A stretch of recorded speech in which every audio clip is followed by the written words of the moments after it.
What happens when a man who has everything is about to lose it all?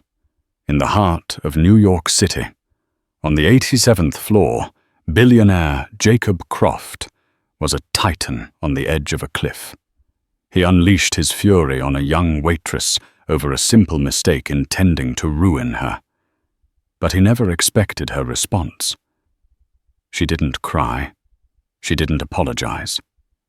She spoke a single, quiet sentence that detonated a lifetime of secrets. A sentence that made every person in that Michelin-starred restaurant freeze, turning a simple dinner into a battle for a $10 billion empire. This is the story of how one forgotten name spoken at the perfect moment changed everything. The air in Ethelgard was not merely conditioned, it was curated, filtered to an alpine purity and chilled to the precise degree that encouraged men to keep their custom-tailored jackets on. It smelled faintly of money, beeswax, and ambition. Perched atop the Croft Tower on Park Avenue, the restaurant was a glass-walled sanctuary for the gods of finance and industry, offering a panoramic view of the lesser mortals scurrying through Manhattan below. Tonight, however, the sanctuary felt more like a war room. Jacob Croft, the man whose name adorned the tower, sat at the prime corner table. At 42, he possessed the severe, predatory handsomeness of a man who had never been told no and had it stick. His hair was the color of iron filings, his eyes a piercing glacial blue, and his jaw was set so tight it looked like it could crack marble. He wasn't dining. He was presiding. Across from him sat his two top lawyers, David Chen and Marcus Vance. They were sharp, expensive men in sharp, expensive suits, but next to Jacob's coiled intensity, they looked like nervous schoolboys. Spread between them on the pristine white tablecloth were not plates of food, but thin, discreet tablets displaying graphs and legal documents in threatening shades of red. "They're boxing us in, Jacob." David said, his voice a low hum of anxiety. "Thorne's offer is public. He's painting you as a relic, an anchor, holding the company back from its true potential." "His true potential is to gut it," Jacob snarled, his voice a low growl that made a nearby couple flinch. "Sell off the R&D divisions, liquidate the legacy assets, and walk away with a fat payout. He doesn't want to run Croft Enterprises. He wants to scalp it." Marcus Vance, the older of the two, pushed his glasses up his nose. "The board is spooked. The pension fund managers are listening to him. They see short-term gains. They're forgetting that the R&D he wants to sell is the bedrock of this company." "It's your father's. I know what it is," Jacob snapped, cutting him off. The mention of his father, Arthur Croft, was a raw nerve. It always was. It was into this maelstrom of barely contained rage that a young woman named Amelia Evans stepped. Amelia, or Mia as her friends called her, was 23 years old and moved with a quiet efficiency that was born of necessity. She was a ghost in the grand theatre of Ethelgard. Her simple black uniform, a stark contrast to the glittering jewels and bespoke fabrics of the clientele. She was a student of social work at NYU, and this job, with its punishing hours and demanding patrons, was the only thing keeping her afloat in a city determined to drown her. She had been warned by the maitre d' that Table 12, Mr. Croft's table, was to be handled with extreme care. "He's in a mood tonight," the man had whispered, his face pale. "Just be invisible. Water, wine, bread. No mistakes." Mia had followed the instructions perfectly. She was a professional. She refilled their water glasses without a sound, her movements fluid and economical. She saw the tension in Mr. Croft's shoulders, the way he stared out the window, not at the glittering cityscape, but through it, as if looking into an abyss. She felt a flicker of something, not pity, but a kind of clinical empathy. It was the same look she'd seen on people at the downtown clinic where she volunteered. The look of someone carrying a weight too heavy to bear. The moment it all shattered came with the wine. It was a 2018 Chateau Margaux, a bottle that cost more than Mia's monthly rent. Jacob had ordered it without looking at the menu, a perfunctory gesture of power. The sommelier had presented it, and now it was Mia's job to perform the second pour. As she reached for the bottle, David Chen, the lawyer, made a sudden gesture with his hand, pointing at a line of text on his tablet. "This clause here, Jacob. This is the knife." His hand, moving erratically, clipped Mia's wrist. It was a small contact, almost nothing. But it was enough. The heavy bottle tilted. A stream of ruby-red wine, dark as blood, sluiced from the bottleneck. It didn't splash onto the tablecloth. In a moment of horrifying slow-motion clarity, it cascaded directly onto the stack of papers Jacob had just placed beside his plate, his personal hand-annotated notes on the takeover defense. The silence was absolute. It was a vacuum, a black hole that sucked all the air and sound from the 87th floor. David Chen froze his hand, still hovering in the air. Marcus Vance's eyes widened in terror. Mia felt her own blood run cold. I'm so sorry, sir," she whispered, her voice sounding small and foreign in the deafening quiet. Jacob Croft looked down at the ruined pages. He watched the expensive wine soak into the thick paper, blurring the ink of his frantic notes, turning his battle plans into a meaningless crimson stain. He didn't look up. He simply stared at the mess. For a full 10 seconds he was unnervingly still. Then he slowly raised his head. His glacial blue eyes, now molten with rage, locked onto Mia. The contained fury he'd been directing at a corporate raider at his board at the ghost of his father had found a new immediate target. "You," he began, his voice deceptively soft, yet carrying across the restaurant like the crack of a whip. Every conversation stopped. Forks froze midway to mouths. Diners turned in their seats. "Do you have any idea what you've done?" he continued, his voice rising with each word, becoming a raw, unrestrained roar of pure venom. "You clumsy, incompetent little girl. These aren't napkins. This is the culmination of a life's work. My life's work. My father's life's work." Maya stood paralyzed, the empty bottle still in her hand. Her face was pale, but her expression was one of shock, not fear. "I'm sure a bottle of wine is a fortune to you." Jacob sneered, his lip curling in disgust. He stood up, knocking his chair back. He was a towering, intimidating figure of wealth and power. But that wine is nothing. You are nothing. What you've just done. I will make it my personal mission to ensure you never work in this city again. Not in a restaurant, not in a coffee shop, not cleaning toilets. You are finished. Do you understand? Me. The maitre d' was rushing over his face, ashen. The lawyers were trying to placate him. "Jacob, please. It was an accident." But Jacob ignored them. He was focused solely on Mia. His eyes burning with a hatred that was terrifying in its intensity. He was using her as an outlet for every frustration, every fear, every failure that was crashing down upon him. He wanted to break her. Mia simply looked at him. The initial shock on her face was replaced by something else. A strange, unnerving calmness. Her eyes, a warm and intelligent brown, met his frigid blue ones. She took a quiet breath. The entire restaurant held its breath with her. They expected tears begging a panicked flight. Instead, she said one sentence. Her voice was not loud, but it was clear, precise, and resonant, cutting through the toxic atmosphere he had created. The Ariadne Protocol was never about the money, was it, Mr. Croft? It was about the promise.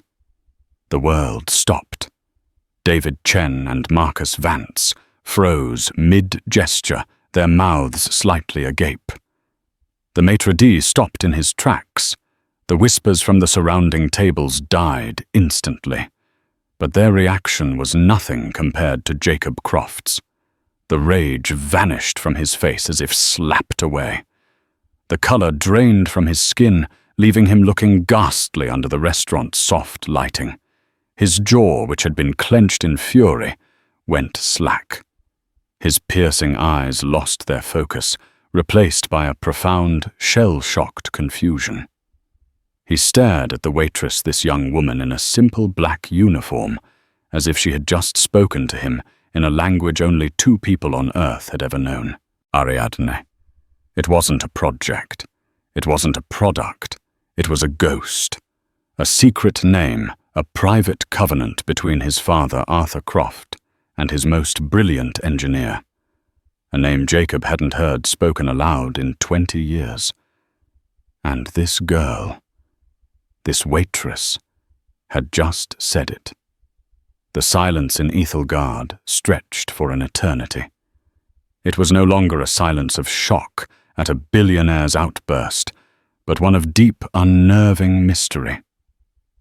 Jacob Croft stood rooted to the spot, his entire being focused on the waitress. The carefully constructed fortress of his anger had been demolished by a single, inexplicable phrase. Ariadne.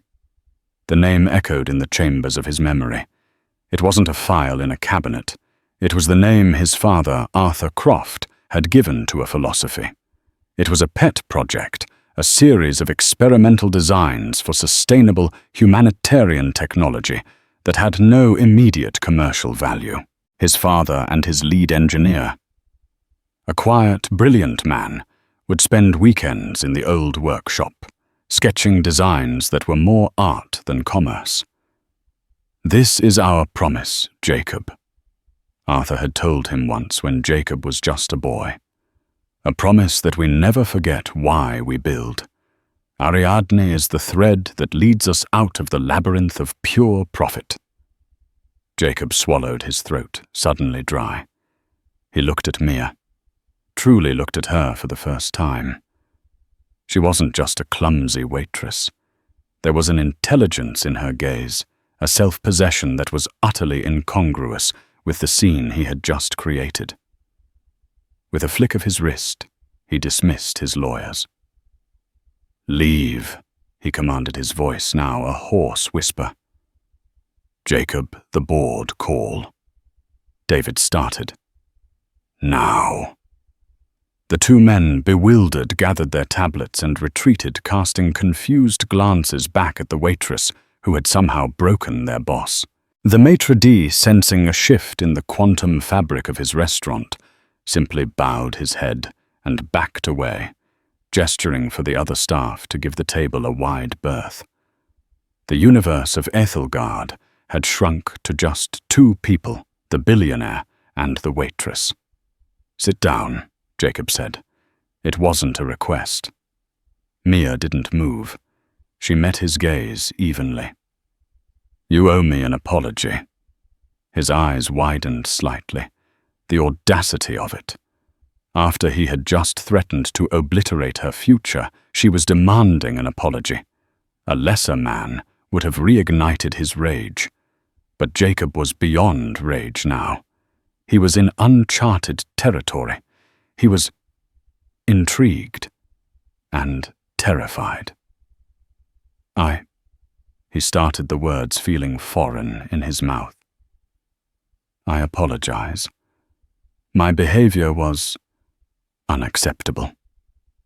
Now sit." She considered his apology for a moment, then gave a small, sharp nod. She pulled out the chair recently vacated by Marcus Vance and sat down, placing her hands neatly in her lap. She looked perfectly composed, as if she were the one conducting an interview. "Who are you?" Jacob asked, his voice low and urgent, as he sat back down. "My name is Amelia Evans." The name meant nothing to him. Evans. It was a common name. He searched his memory, trying to connect it to his father's world, to the R&D labs, to the past. Nothing. "That doesn't answer my question," he pressed. "How do you know that name Ariadne was not a public project? It wasn't a project at all. It was a conversation between two men. One of them was my father, and the other, Mia said softly, was mine." Jacob felt a jolt, as if the floor had dropped out from under him. He stared at her warm brown eyes, at the determined set of her jaw. And suddenly, he saw it. A phantom echo in the structure of her face. A memory from decades ago. A quiet, kind man, with the same eyes, standing beside his father in the workshop, a slide rule in his pocket, and a smile on his face. A man who smelled of graphite and ozone. Robert Evans. Jacob breathed. "Your father was Robert Evans." "He was," Mia confirmed. "He was your father's chief design engineer. He was his friend." Robert Evans, of course. The brilliant, unassuming engineer who had been Arthur Croft's right hand for 30 years. The co-creator of the company's foundational patents. The man who had quietly retired a few years after Arthur's death, disappearing from the corporate world. Jacob remembered he'd passed away some years back. He hadn't even sent flowers. The thought shamed him now. "My father spoke of Ariadne all the time." Mia continued, her voice filled with a daughter's fierce pride. "He said it was the soul of the company. A promise that Croft Enterprises would always be more than just a balance sheet. A promise to build a better world, not just a bigger bank account." Her eyes flickered towards the wine-soaked papers on the table. "A promise it seems you're in danger of breaking." The accusation hit him harder than her first sentence. She wasn't just quoting a ghost. She was judging him by that ghost's standards. "You don't understand," Jacob said, the words coming out defensive and weak. "The market, the pressure. Marcus Thorne is trying to tear down everything my father built. Is he?" Mia challenged, her gaze unwavering. "Or is he just trying to tear down what you've built?" "My father said that in the last few years before he retired, the company lost its way. It became obsessed with quarterly reports and shareholder value. He said the labyrinth of pure profit was winning." Jacob felt a flush of anger, but it was quickly doused by the cold water of truth. She was right. After his father's death, Jacob had taken over. He'd had to. He was aggressive, ruthless, and brilliant. He'd quadrupled the company's value. He'd made it a global behemoth. But in the process, had he lost its soul? He had mothballed the non-profitable long-term R&D projects. He had shut down the workshops. He had effectively killed Ariadne. And now Marcus Thorne, a corporate predator, was using Jacob's own logic against him. Thorne was arguing that the few remaining legacy divisions, the ones Jacob kept out of a lingering, unspoken sentimentality, were a drag on profits. Jacob had created the monster that was now devouring him. "Why are you here?" Jacob asked, changing the subject. Working as a waitress, Robert Evans must have been well compensated. A shadow crossed Mia's face. "My father was a brilliant engineer, not a brilliant investor. He trusted the wrong people after he left Croft. He lost most of it. Then he got sick. The medical bills, they took the rest. He died with very little, Mr. Croft, but he died with his integrity. He never sold his original shares in the company, even when he was desperate. He said they were a piece of his promise to your father." The shame in Jacob's chest intensified. As the billionaire sat in a tower bearing his name, while the daughter of the man who helped build its foundation was serving him wine to pay for her education. An education in social work, no less. The irony was corrosive. What promise, Jacob asked, his voice barely a whisper. Mia leaned forward slightly. The entire restaurant, the entire city outside the window, seemed to melt away.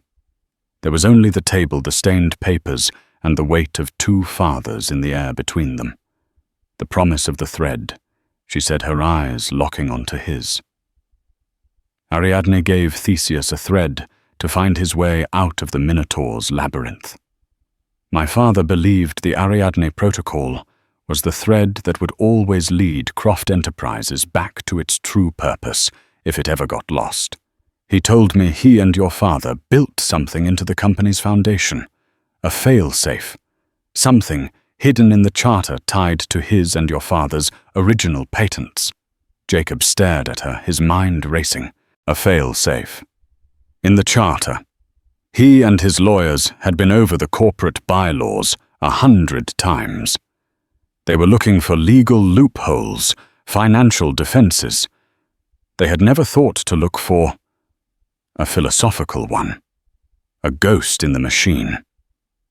He said, Mia concluded, her voice steady and clear, that it would only be visible to someone who was looking for the thread, not for the gold. In that moment, Jacob Croft felt a sensation he hadn't experienced since he was a child. Hope. It was a terrifying, exhilarating feeling. This young woman, this Amelia Evans, hadn't just appeared by chance. He had shouted at her, humiliated her, and in response she had handed him the one thing he thought was lost forever. A thread. The first light of dawn was painting the New York skyline in shades of bruised purple and soft gray. The city that never sleeps was stirring. But for Jacob Croft and Amelia Evans, the night had never ended. After leaving Ethelgard, Jacob leaving a tip that made the maitre d' nearly faint, and an instruction to expunge any record of the incident, they had gone directly to the Croft Tower. Not to the sleek modern offices on the upper floors, but down. Down into the building's belly, to the sub-level archives. It was a place Jacob hadn't visited in 15 years. The air was cool and dry-smelling of aging paper and forgotten ink. Rows upon rows of sterile white shelves held thousands of document boxes, a catalogued history of the company's life. It was the corporate equivalent of a catacomb. Jacob had dismissed the night security, plunging the archives into a hushed, reverent silence, broken only by the hum of the climate control systems. He led Mia to a cordoned-off section at the far end, marked simply, A. Croft. Personal. My father never threw anything away. Jacob said, his voice echoing slightly in the vast space. He ran a hand along a dusty box, leaving a streak on his $1,000 suit. He called it his paper memory. Mia looked around, her eyes wide with a kind of awe. My dad was the same. He had notebooks filled with schematics, ideas, half-finished equations. After he died, I kept them all. I didn't understand most of it, but it felt like keeping a part of him.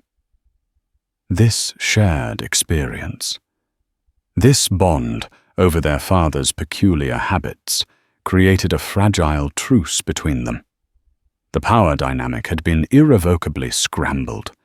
He was no longer the billionaire, and she the waitress. They were the children of legacy. Two archaeologists searching for a common ancestor. What exactly are we looking for? Jacob asked, shedding his jacket and rolling up his sleeves. The gesture was symbolic, stripping away the CEO to reveal the man underneath. "I don't know," Mia admitted. "My father was never specific. He was a man of principles, not details. He just said there was a moral clause hidden in the company's DNA. Something tied to the original founding charter and his first key patents, the ones he co-signed with your father. Jacob's legal team had already combed through the charter for anything that could be weaponized against Marcus Thorne. They'd found nothing. But as Mia had said, they were looking for gold, not the thread. They were looking for legal technicalities, not moral imperatives. The charter is a public document, Jacob mused, pulling a heavy leather-bound volume from a shelf. It was the original 1985 incorporation document. Thorne's people have analyzed every line. Were they looking at it alongside my father's work? Mia asked. She walked over to a different set of shelves boxes labeled R. Evans, R&D notebooks. She ran her fingers over them, a look of profound sadness and love on her face. My dad didn't think like a lawyer. He thought like an engineer. He built things. He would have built this fail-safe, logically elegantly. It would be a system. For the next few hours they worked. Jacob, with his incisive, strategic mind, cross-referenced the dense legal language of the charter with company timelines. Mia, with an intuition inherited from her father, began carefully leafing through Robert Evans' notebooks. The notebooks were a revelation. They were filled with elegant, spidery handwriting, complex diagrams, and mathematical formulas.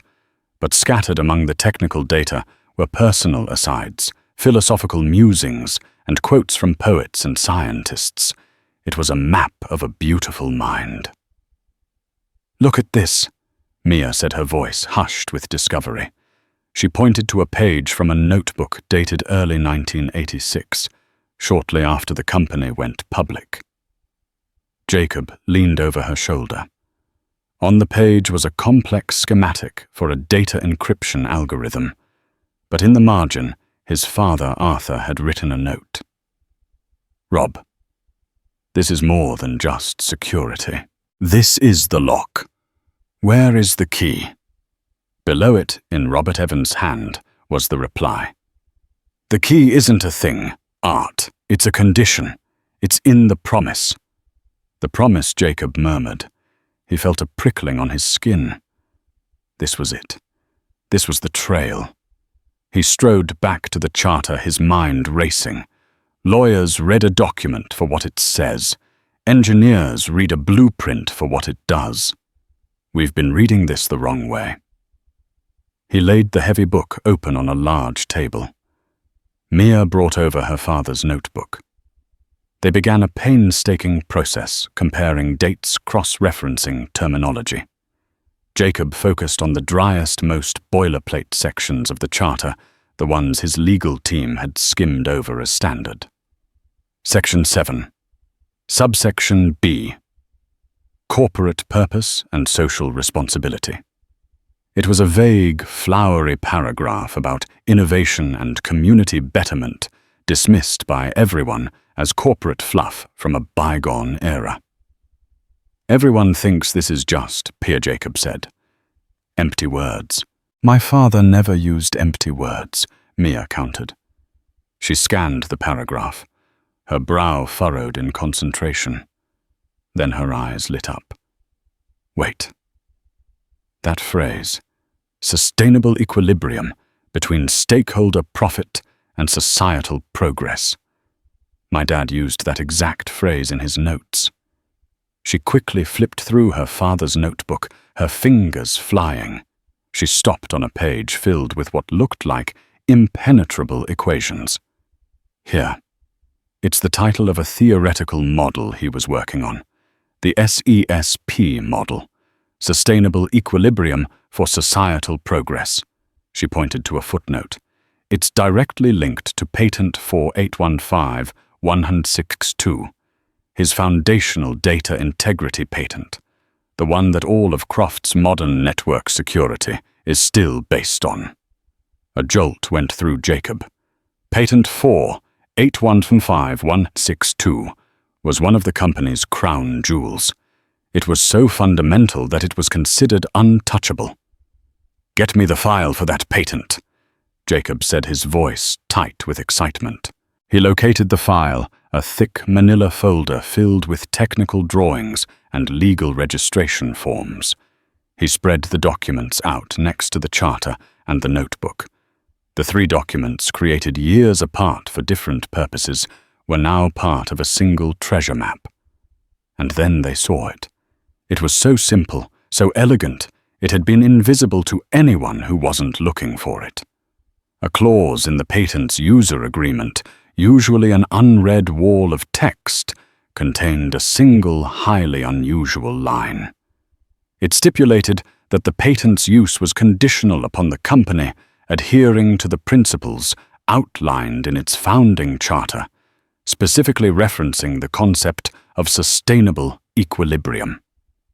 It was a tripwire, but the genius of it was in the trigger. How could a court possibly define something as vague as sustainable equilibrium? Mia found the answer in her father's notebook on the very next page. It was a small diagram, almost an afterthought. It showed that the SESP model he'd designed wasn't just a theory, it was a functioning algorithm. An algorithm that could measure a company's actions like liquidating its R&D divisions for short-term profit against its stated long-term purpose. It could generate a quantifiable deviation score. My God. Jacob breathed, sinking into a chair. It's a poison pill. A moral poison pill. If Marcus Thorne took over and executed his plan to gut the company, he would violate the terms of use for its most critical patent. The patent would be rendered void. The company's entire data security infrastructure, its most valuable asset, would collapse. It was corporate suicide. Their fathers hadn't left a legal defense. They had planted a self-destruct mechanism with a moral trigger. It was a mechanism that wouldn't harm the company if it stayed true to its path, but would destroy it if it fell into the hands of a predator like Thorne. It was the ultimate expression of the Ariadne Protocol. It was brilliant, and it was terrifying. This, Jacob said, looking from the documents to Mia, this could work. But it's insane. No board has ever heard an argument like this. We'd be laughed out of the room. Mia looked at him, her expression firm. The timid waitress was long gone. In her place was the daughter of Robert Evans, the keeper of the promise. "You won't be laughed at," she said, her voice filled with a newfound strength. "Because this isn't just about legal clauses and patents anymore. It's about the story of this company. It's a story that has been forgotten. You need to remind them. We need to remind them." Jacob looked at her, at the fire in her eyes, at the notebooks that held her father's soul. He had started the night as a king on the verge of losing his kingdom. Now, guided by the ghost of his father's friend and the courage of his daughter, he felt like a warrior who had just been handed a mythical sword. The board meeting was in less than 48 hours. The battle wasn't over, but for the first time, he knew how he was going to fight it. Not with numbers and projections, but with a story, a promise, a thread. The air in the 90th floor boardroom of Croft Tower was thick with the scent of expensive leather and palpable fear.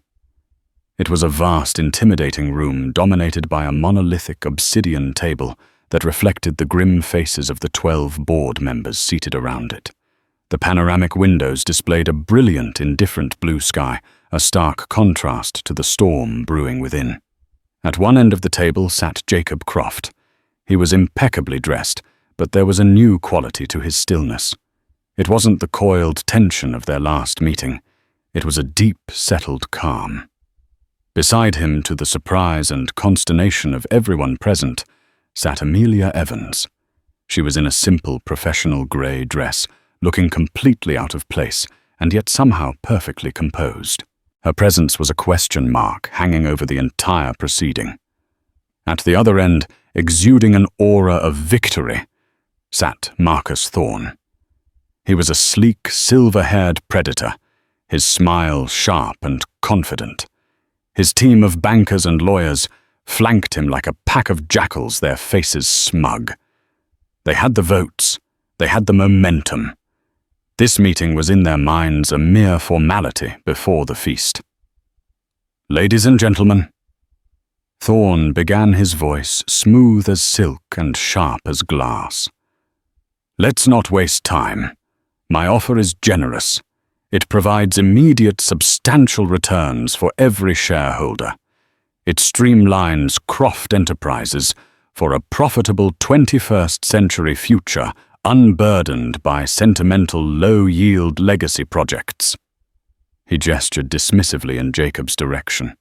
"Mr. Croft's attachment to the past is costing you money. It's time for a change in leadership. It's time for a vote."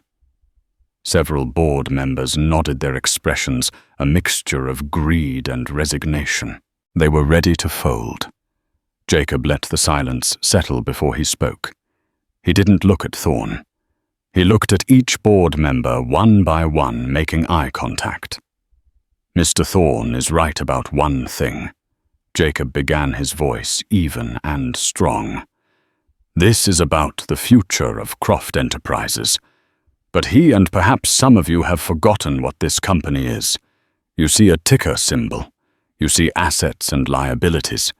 You've forgotten the foundation upon which all of this was built." He gestured to the screen at the end of the room. It flickered to life, not with financial charts, but with a black-and-white photograph of two young men in a cluttered workshop, a handsome, ambitious Arthur Croft and a smiling, thoughtful Robert Evans. "This company was not born in a boardroom." Jacob continued, his voice resonating with a passion none of them had heard from him before. "It was born in a garage, from a partnership between a visionary and a genius, my father Arthur Croft and his chief engineer Robert Evans. They didn't dream of stock options. They dreamed of changing the world, and they built that dream into the very point of this company." A murmur went through the room. This was not the defense they were expecting. Thorne scoffed. "A lovely history lesson, Jacob, but it doesn't change the numbers on the page." "On the contrary," Jacob said, his eyes flashing. "It changes everything." He turned to Mia. "I'd like you to meet someone. This is Amelia Evans. She's a social work student at NYU. She is also Robert Evans' daughter." All eyes swiveled to Mia. The board members looked utterly bewildered. What was a student doing here? Thorne's smile faltered for the first time. He leaned forward, a flicker of unease in his eyes. "Ms. Evans and I have spent the last 48 hours in the company archives," Jacob explained. "We weren't looking at spreadsheets. We were looking at our history, at the promise our fathers made when they founded this company." He then laid out their discovery. He explained the Ariadne Protocol not as a business plan, but as a philosophy. He explained the moral clause in the charter, the tripwire in the foundational patent, and the hidden algorithm in Robert Evans's notebooks. He didn't present it as a legal threat, but as a testament to the founders' foresight. "Our fathers knew a day like this might come," Jacob said. "A day when the company might be tempted to saw off the branch it was sitting on for a bundle of firewood. So they built a fail-safe, a self-destruct mechanism tied to the company's soul." Thorne and his lawyers began to laugh. It was a strained, uncertain sound. "This is preposterous," one of Thorne's lawyers exclaimed. "A moral clause, an algorithm. You can't be serious. No court in the country would uphold such a vague and sentimental notion." "We don't intend to take it to court," Mia said, speaking for the first time. Her voice was quiet, but carried an immense weight of conviction. Every head turned back to her. She stood up and addressed the board, not with the polished rhetoric of a CEO, but with the simple, devastating power of the truth. "My father, Robert Evans, didn't put his faith in courts. He put his faith in logic and in people. The system he and Arthur Croft designed isn't just a legal argument. It's an engineering fact. If this company proceeds with Mr. Thorne's plan to liquidate the R&D assets and abandon the core principles outlined in your charter, you will be in direct violation of the user agreement for Patent 4815162. She paused, letting the patent number, the holy grail of their tech portfolio, hang in the air. "That patent isn't just a piece of paper," she continued. "It's the lock on every door in this company. It secures your data, your communications, your financial transactions, and those of all your clients. The moment those terms are violated, the patent is voided. The system my father designed will cascade in validating security certificates network-wide. It would be the technological equivalent of pulling the keystone from an arch. Everything would collapse." The room was utterly silent. Thorne's mug expression had evaporated, replaced by a pale mask of disbelief. His technical advisors were furiously whispering to him, their faces stricken. They knew she was right. They had never considered the patent's obscure user agreement, but they understood the catastrophic implications if it were breached. "This is extortion," Thorne finally sputtered, his voice cracking. "No," Jacob said, standing to join Mia. "It's a choice our fathers left for you. You can vote for Mr. Thorne's short-term profit, which will lead to the immediate and total destruction of this company's most valuable asset and its reputation. Or you can vote to uphold the promise this company was founded on." He looked at the board members, his gaze piercing. "Mr. Thorne sees our legacy divisions as fat to be trimmed. I now see them as the heart that keeps the whole body alive. We are not going to liquidate them. We are going to reinvest in them. We are going to bring back the spirit of the Ariadne Protocol. We are going to build things that matter again." He looked from the terrified face of Marcus Thorne to the thoughtful, calculating faces of his board. He had given them a choice not between profit and loss, but between existence and oblivion. One board member, an older woman named Eleanor Vance, who had known his father, slowly began to clap. Then another joined her. And another. Marcus Thorne stood up, his face a thunderous mask of fury and defeat. He knew he was beaten.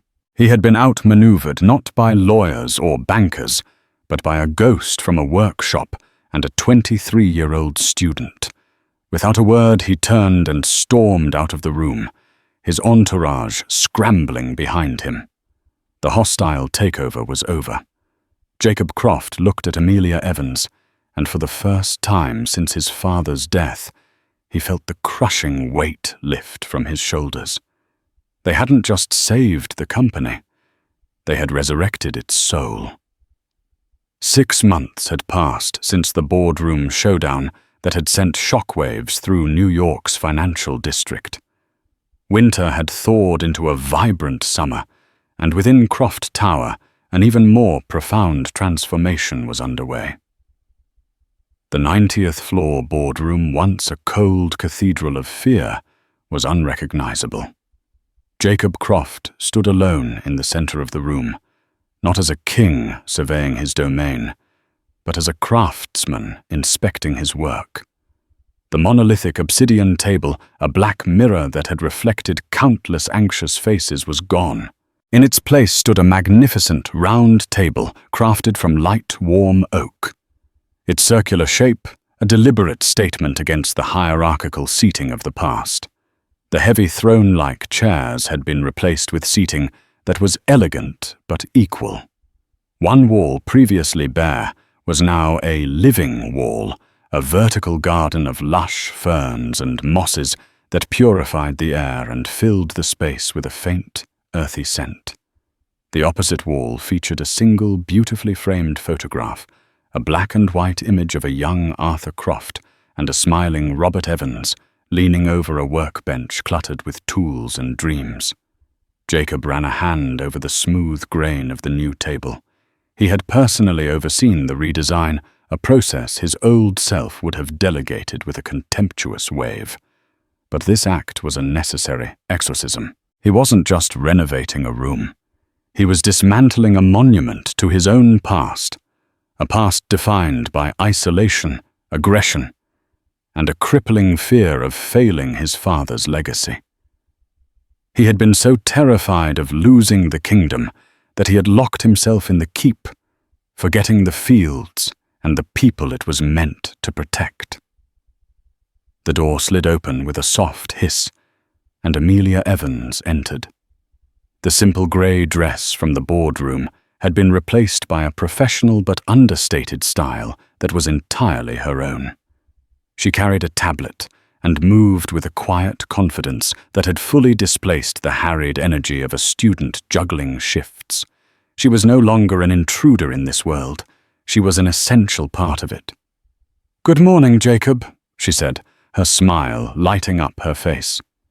"You're communing with the furniture again." Jacob returned the smile, a genuine expression that reached his eyes. Laughter came more easily to him these days. It's a symbolic communion, making sure the ghosts of board meetings past have been properly evicted. "I think they're long gone," she said, joining him at the table. The Foundation just approved the final candidate for the first class of Robert Evans STEM Fellowships. I was reading her essay this morning. Mia's expression softened her professional demeanor, giving way to the deep well of empathy that was her core strength, the very quality her social work degree was honing. Her name is Sophia Reyes. She's from the Bronx. She wants to use bioengineering to create drought-resistant crops.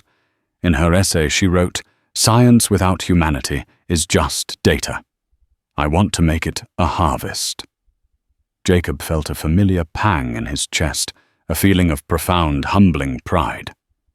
This was the result. This was the societal progress from the company charter, made real and tangible in the ambition of a brilliant young woman. "Science without humanity is just data," he repeated softly. "Your father would have loved that. He probably would have embroidered it on a pillow. He absolutely would have," Mia laughed. "It's why this all works. The Foundation isn't just a PR expense. It's our compass. And the fellows, they're the next generation of threads." It was this synergy that had become the new engine of Croft Enterprises.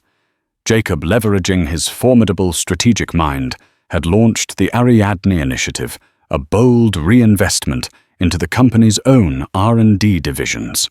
He poured capital into long-term, high-risk projects that his old self would have dismissed as financial folly. Wall Street had balked analysts, had predicted disaster, but Jacob held firm. He wasn't gambling. He was planting seeds. He touched a control panel on the table, and a holographic display shimmered to life between them, showing a complex 3D model of a water purification unit. "Project Aquarius," he said. The team in the Materials Science Division had a breakthrough. They've developed a new graphene-based filter that can desalinate water with almost 40% less energy than any existing method. It's still years from being profitable on a mass scale, but as a targeted solution for arid coastal communities, it could change millions of lives. Mia finished, her eyes tracing the elegant design. She saw the numbers, the stress test results, but she also saw villages, families, children.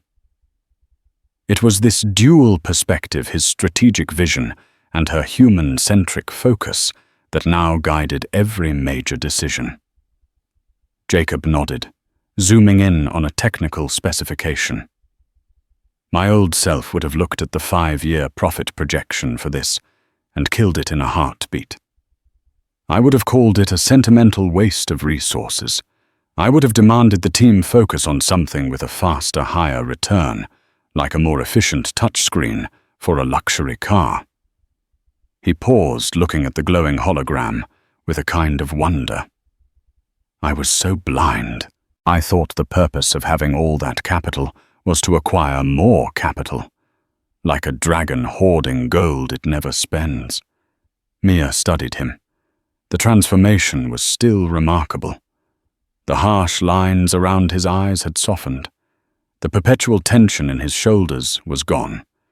He was still a titan of industry, but he no longer wielded his power like a weapon. You know, she said, her tone shifting to a gentle, playful tease. You're a lot more thoughtful for a man who once declared in front of 70 people his intention to ruin my life and ensure I couldn't even get a job cleaning toilets in the city. Jacob flinched, the holographic display vanishing as he turned his full attention to her. The humor in her eyes didn't lessen the sting of the memory. He didn't laugh it off. Instead, he met her gaze with a sober, unflinching honesty. I think about that night every single day, Mia. He said, his voice low and serious. It's my own personal ghost. I hear my own voice, and the shame is visceral. It's a reminder of the man I was, the man I could easily have become forever, if not for you. The fact that you could look at that man at that moment and respond not with fear, but with a key, is the single greatest act of grace I have ever witnessed. It wasn't Grace Jacob. Not then, she admitted. It was desperation. I saw the same pain in your eyes that I'd seen in my father's when he felt the company he loved had forgotten him. I just spoke his language. The grace came later, when you chose to listen. He nodded, accepting her words. That's the difference, isn't it? Between power and strength. He had been pondering this for months, testing the theory in the real world. My old self confused them.